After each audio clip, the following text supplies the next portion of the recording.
ازاي تعرف الشخص اللي معاك بيحبك ولا بيستغلك؟ نقطة بنات كتير عايزاها. ازاي يا عم احمد نعرف اللي هو بيستغلني؟ بصي، هي حاجة صغيرة لازم تفهميها. اللي الشخص اللي بيحبك هيحبك وهيكمل معاكي وهيقول لك كل حاجة ومش هيسيبك زعلانة، دي حاجة. الشخص اللي بيستغلك هيفضل دايما دايما لما يكلمك يقول لك اي كلام في الاول حب والكلام ده، ويروح ضارب كلمه في نص الكلام انا محتاج كذا او انا عايز كذا. دائما بيبقى الحته دي بالذات. مش هيكلمك يقول لك ابعت لي فلوس على طول، ما مش هبل هو يعني. دايما البني ادم ده ذكي قوي وبيعرف يستغل صح.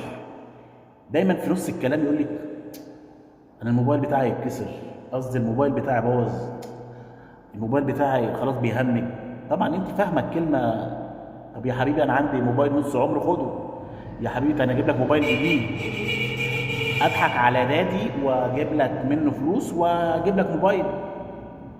الاستغلال مش هيجي مباشر، الاستغلال لازما يجي في اي كلمه كده. ممكن يقول بحبك، ممكن يفصل الموبايل، تروح انت رن عليه اصل معلش التليفون فصل او وقع مني اتكسر او حوار كده ملوش اي. فاهمين انتوا؟